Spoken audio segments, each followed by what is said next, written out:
Okay, so we are out here in the yard, about ready to inspect what has happened. And if you can see over my shoulder here, I have gone through and have mowed down all of this grass in this front corner section. The reason that I've done this, the reason that all of this is mowed down, is because there was Bermuda everywhere. Now, I'm super torn. Why is that?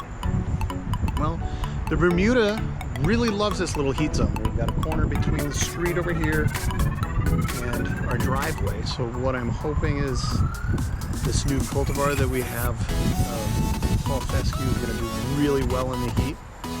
Can't guarantee that, but that's what we're going to go with right now. Because the Bermuda was really thick here and it made it look really nice. I guess we'll find out. I mean, you can kind of see other neighbors and their little devil strip. They've got nothing but burnt up grass. So that's what we're gonna try. Okay, again, let's start this whole thing over again. What are we doing today? Spraying weeds. I've got two different deals. I've got a super concentrated Roundup, and then I've got this weed and grass killer, which is 2% glyphosate. And I am just really not gonna mess around a ton.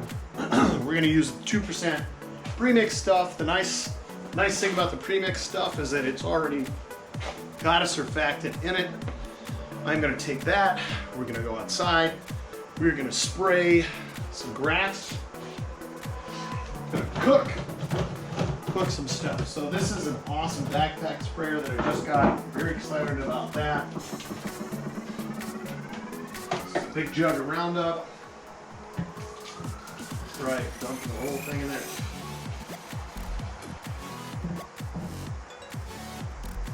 Because it is a backpack sprayer, we're going to take it, throw it on, do some backpack spraying. Pretty excited about that. This thing's awesome. Now, normally you don't want to spray this stuff. Normally you don't want to spray this stuff when you've got any type of wind or anything like that. I've got just a little bit of breeze, but compared to the Midwest, I have little or no breeze. So I'm going to set you up there. Okay, we're reconnected. Brett Myers.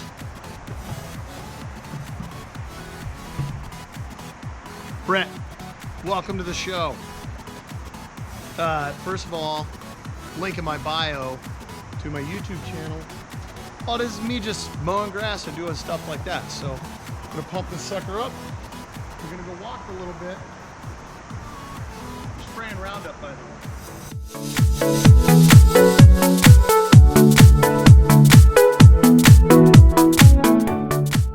This stuff is awesome.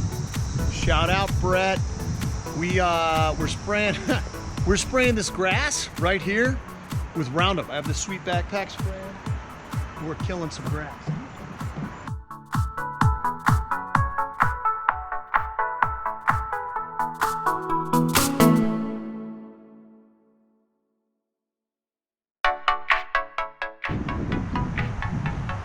Okay, that's that. Just sprayed everything.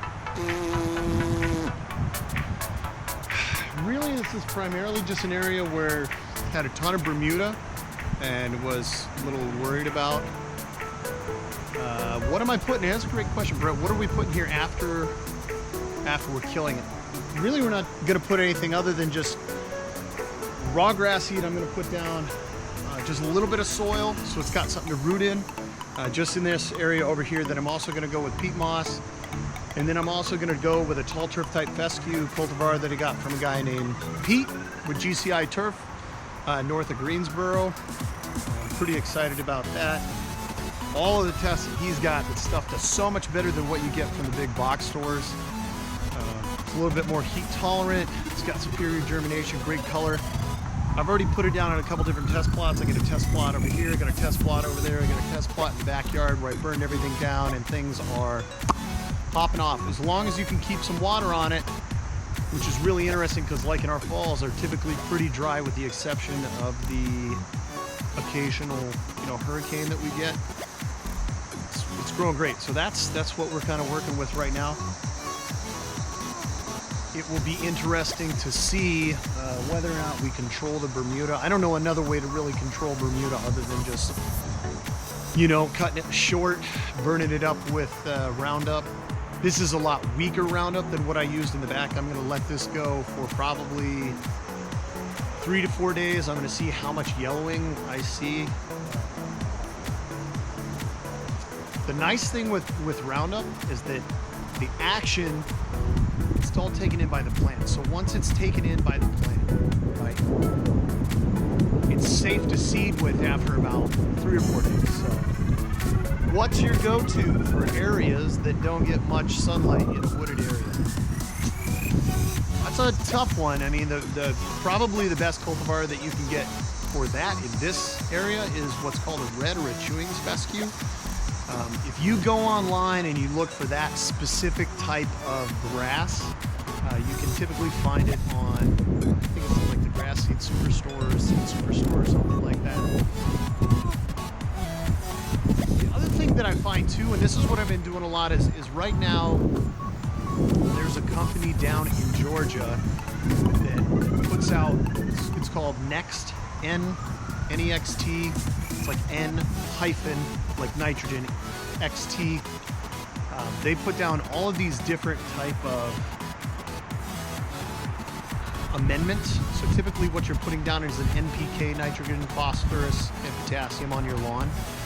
The other thing that they do is they put down all of the micronutrients. There's almost 20 micronutrients. And the grass that I have that has been in a shaded area since I started applying that stuff looks almost as good as the stuff that gets full sun. And because it gets less sun, and I've done a couple different videos on this where the average temperature of the soil over there, I think I checked the other day, was 77 degrees.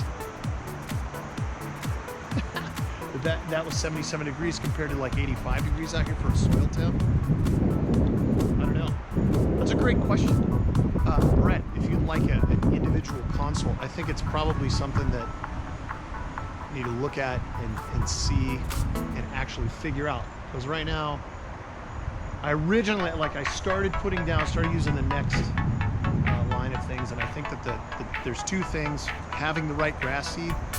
The stuff that they sell you at a big box store like Home Depot and Lowe's generally is okay for the area, but because we're on the edge of the transition zone, we're almost into what is a humid subtropical zone, which is South Georgia and Florida, where you're really left to only grow things like centipede grass, zoysia, obviously Bermuda, those type of grasses. We're in an area where you need the right cultivar, the right type of tall turf type fescue that can really withstand the heat. You could probably find, I think there's a Kentucky bluegrass called Blaze Blue that'll also do really well, but I would recommend a tall turf type fescue. Again, it depends on how much sun, because obviously if your grass doesn't get sun, it's not going to live. Plants need sun. They use the chlorophyll to take the sun, create carbohydrates out of that. So definitely something you need to think about when you guys are doing that stuff. But I'm going to end this here. Brett, send me a text. I'll come over there and check out your house. I'm excited about that. Congratulations. And again, if you guys are watching this, check out the link in the bio to follow for other videos and any other stuff. So, see you guys.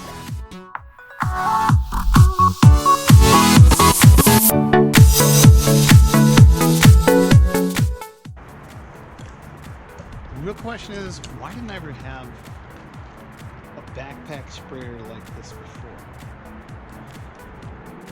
It's ridiculous how much easier it is to do things.